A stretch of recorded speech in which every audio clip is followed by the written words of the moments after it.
Dr. Rizal? Dr. Rizal, ikaw po ba yan? Oo, ako nga. Ako po si Corazon. Corazon, anong magagawa ko para sa'yo?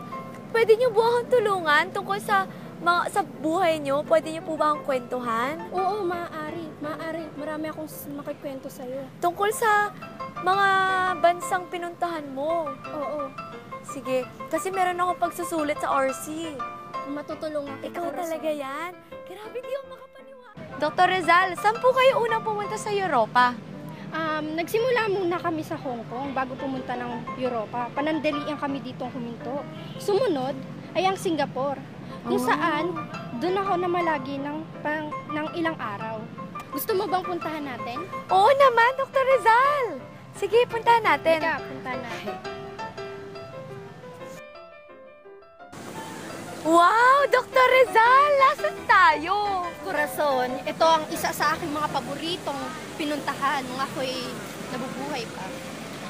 Dito, marami kang makikitang mga paskil about sa iba't ibang mga puno at marami ka ritong matutunan. Ligayang pagbabalik, Dr. Rizal. Kamusta ka na? Mabuti.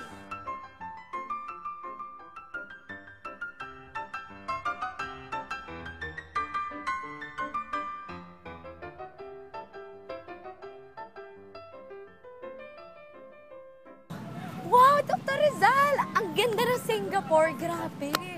Oh, ano na po yung next nating pupuntahan? Ang susunod nating pupuntahan ay ang Sri Lanka, Corazon. Sige, puntahan na po natin. Halika na. Wow, Dr. Rizal, nasaan tayo? Ang hotel. Oo, Corazon, nasa hotel tayo. Magandang araw, Dr. Rizal. Magandang araw. Narito po ako magpapakita sa inyo na hiniling ng gobyerno ng Pilipinas sa panatilihan ng inyong parkong tinuturian upang maging atraksyon sa Sri Lanka. Maraming salamat sa pagpapanatili nito malinis at maayos. Sige po. Noon na po ako marami po akong turista at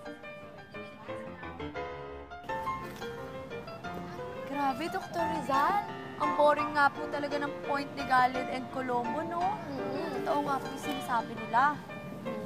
Ang susunod naman nating pupuntahan ay ang Yemen. Wow! Sige po, excited na ako. Halika na.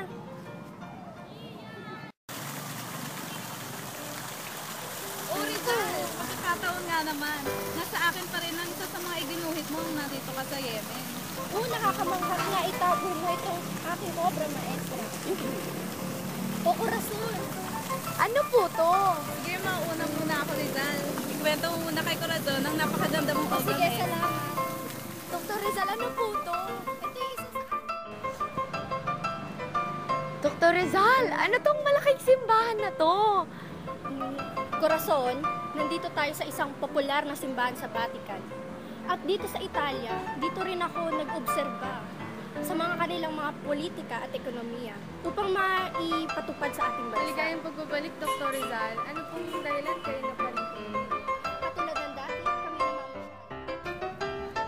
Dr. Rizal, ang ganda po pala sa Italia. Ang ganda ng mga templo nila, yung mga simbahan, yung mga mosque.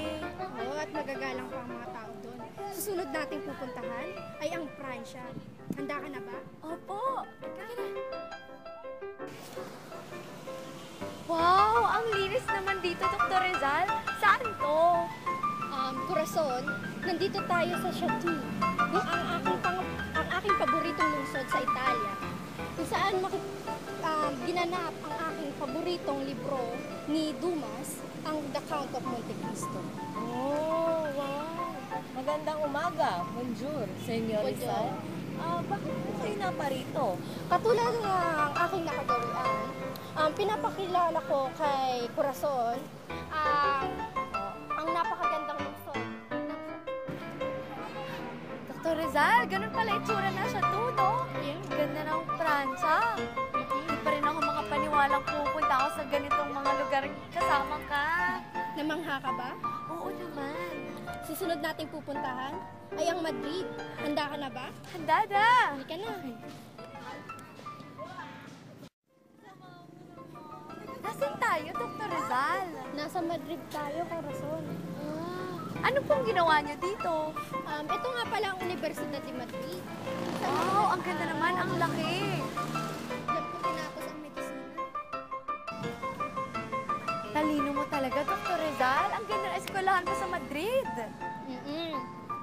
Ang susunod naman nating pupuntahan ay ang Germany. Handa ka na ba? Handa na. Halika na. Sige.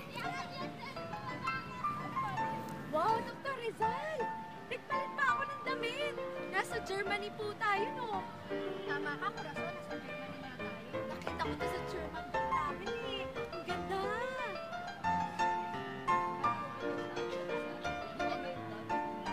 Guten Tag. Solala undi. Dito ko nailimbag ang aking nobelang Solimitante. Sa tulong ni Maximo Viola.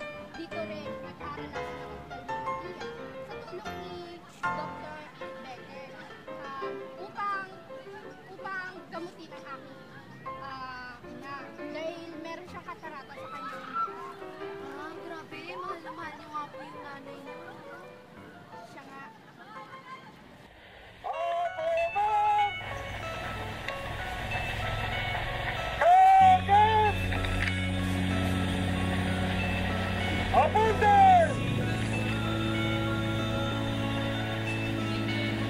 Consumado, men!